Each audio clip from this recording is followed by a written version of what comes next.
അസ്സലാമു അലൈക്കും വറഹ്മത്തുള്ളാഹി വബറകാതുഹു.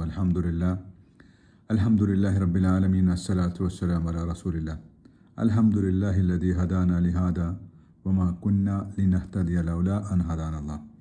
സൃഷ്ടിക്കുകയും സംവിധാനിക്കുകയും മാർഗദർശനം നൽകി അനുഗ്രഹിക്കുകയും ചെയ്ത പ്രപഞ്ച സൃഷ്ടാവിൽ നിന്നുള്ള സുരക്ഷയും സമാധാനവും നിങ്ങൾക്കും നിങ്ങളുടെ കുടുംബത്തിനും സദാ വർഷിക്കുമാറാകട്ടെ. പ്രിയപ്പെട്ട സഹോദരീ സഹോദരന്മാരെ, മനുഷ്യന് ചുറ്റുപാടുകളിൽ കാണുന്ന ഇസങ്ങളൊക്കെ കണ്ട് അതിൽ വിശ്വസിച്ച് അവനിഷ്ടം പോലെ ജീവിക്കാൻ പാടുണ്ടോ? അവൻ കേട്ടതും കണ്ടതുമാണോ ജീവിതത്തിൽ കൊണ്ടു നടക്കേണ്ടത്? അള്ളാഹുവാണ് നമ്മളെ സൃഷ്ടിച്ച് ഈ ഭൂമിയിലേക്ക് അയച്ചത്. അതുകൊണ്ട് തന്നെ ഈ ഭൂമിയിൽ എങ്ങനെ ജീവിക്കണമെന്നുള്ളതിൻ്റെ ഒരു മാർഗരേഖ, ഗൈഡ് ലൈൻസും അള്ളാഹു തന്നെ നൽകിയിട്ടുണ്ട്. അതുകൊണ്ടാണ് അള്ളാഹു സുബ്ഹാനഹു വ തആല പറയുന്നത്, ഇന്നദ്ദീന ഇൻദല്ലാഹിൽ ഇസ്ലാം. അള്ളാഹുവിങ്കൽ സ്വീകാര്യമായ ജീവിത രീതി ഇസ്ലാം മാത്രമാകുന്നു. ഇസ്ലാം സമർപ്പണം.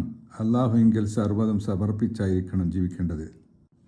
അള്ളാഹു ഈ ഭൂമിയിൽ ജീവിക്കേണ്ടത് എങ്ങനെയെന്ന് വരച്ചു കാണിച്ച മാർഗമല്ലാതെ മറ്റു വല്ലതുമാണ് കൊണ്ടു നടക്കുന്നതെങ്കിൽ അള്ളാഹു അത് സ്വീകരിക്കുന്നതിന് വമൻ യബ്തഗി ഗൈറൽ ഇസ്ലാമി ദീനൻ ഫലൻ യുഖ്ബല മിൻഹു വഹുവ ഫിൽ ആഖിറതി മിനൽ ഖാസിരീൻ. ആരെങ്കിലും ഇസ്ലാമല്ലാത്ത വല്ല വ്യവസ്ഥയും ആഗ്രഹിക്കുന്നുവെങ്കിൽ അതൊരിക്കലും അള്ളാഹു അവനിൽ നിന്ന് സ്വീകരിക്കുന്നതല്ല. പരലോകത്ത് അവൻ നഷ്ടക്കാരിൽപ്പെട്ടവനായിരിക്കും.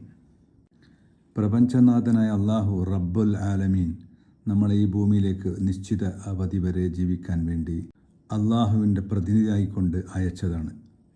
എത്ര കാലം എന്ന് അള്ളാഹുവിന് മാത്രമേ അറിയൂ.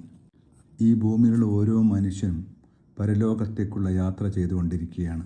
ഈ ഭൂമിയിൽ ജീവിക്കുമ്പോൾ പല ദിക്കുകളിൽ നിന്നും പലതും നമ്മൾ കേൾക്കുന്നതൊക്കെ സ്വീകരിക്കണമോ? എന്താണ് ഇതിൻ്റെ മാനദണ്ഡം? അള്ളാഹുവിൻ്റെ ഒരു അടിമ പറയുന്നതായി ആലു ഇമ്രാനിലെ 193 ആയത്തിലൂടെ അള്ളാഹു നമ്മൾ അറിയിക്കുന്നുണ്ട്. റബ്ബന ഇന്നന സമീന മുനാദിയൻ യുനാദിൽ ഈമാൻ അൻ ആമിനു ബിറബ്ബിക്കും ഫആമന്ന റബ്ബന ഫഗ്ഫിർ ലനാ ദുനൂബന വകഫിർ അന്ന സയ്യാത്തന വതവഫന മഅൽ അബ്റാർ. നാഥ, സത്യവിശ്വാസത്തിലേക്ക് ക്ഷണിക്കുന്ന ഒരു ഉത്ബോധകൻ നിങ്ങളുടെ നാഥനിലേക്ക് വിശ്വസിക്കുക എന്ന് പറയുന്നത് ഞങ്ങൾ കേട്ടു. അതിനാൽ ഞങ്ങൾ ഇതാ വിശ്വസിച്ചിരിക്കുന്നു. നീ ഞങ്ങളുടെ പാപങ്ങൾ പുറത്തു തരികയും തിന്മകൾ മായ്ച്ചു കളയുകയും സജ്ജനങ്ങളോടൊപ്പം മരിപ്പിക്കുകയും ചെയ്യണമേ. പ്രവാചകന്മാരെ അയച്ചുകൊണ്ട് അല്ലാഹു സുബ്ഹാനഹു വ തആല ജനങ്ങളെ ഉത്ബോധിപ്പിച്ചു. നന്മയും തിന്മയും വേർതിരിച്ച് പഠിപ്പിച്ചു കൊടുത്തു. നന്മ പിന്തുടരുകയും നന്മ ഉത്ബോധിപ്പിക്കുകയും ചെയ്യുക, തിന്മ വിടുകയും തിന്മ വിരോധിക്കുകയും ചെയ്യുക എന്നും മനുഷ്യരോടെ അള്ളാഹു പറഞ്ഞു.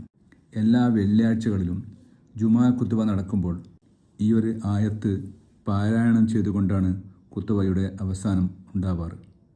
ഇന്നല്ലാഹ യഅ്മുറു ബിൽ അദ്ൽ വൽ ഈസാൻ വ ഈതാഇ ദിൽ ഖുർബ വ യൻഹാ അനിൽ ഫഹ്ശാഇ വൽ മുൻകർ വൽ ബഗി യഇദുക്കും ലഅല്ലക്കും തദക്കറൂൻ.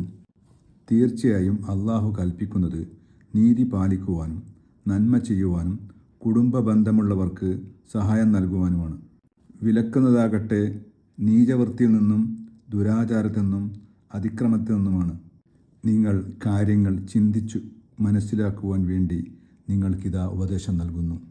ഒരുപാട് ഓർമ്മപ്പെടുത്തലുകൾ നമ്മൾ ദിവസവും കേൾക്കുന്നു. പക്ഷേ ഇതൊന്നും നമ്മൾക്ക് മനസ്സിലാവാത്തത് എന്താണ് പറയുന്നത് എന്ന് നമ്മൾക്ക് അറിഞ്ഞുകൂടാത്തത് കൊണ്ടാണ്.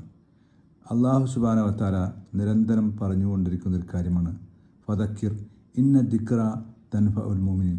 നിങ്ങൾ ഓർമ്മപ്പെടുത്തുക. ഓർമ്മപ്പെടുത്തലുകൾ വിശ്വാസിക്ക് ഉപകാരപ്പെട്ടേക്കാം. ഈ പറഞ്ഞതൊക്കെ സ്വയം എന്നോട് തന്നെയുള്ള ഒരു ഓർമ്മപ്പെടുത്തലുകളാണ്. നിങ്ങൾക്കും ഉപകാരപ്പെട്ടേക്കാം. സ്വീകരിക്കുക. അള്ളാഹു അനുഗ്രഹിക്കട്ടെ. വാഖിർ ദഅവാന അനിൽ ഹംദുലില്ലാഹി റബ്ബിൽ ആലമീൻ. അസ്സലാമു അലൈക്കും വറഹ്മത്തുള്ളാഹി വബറകാതുഹു.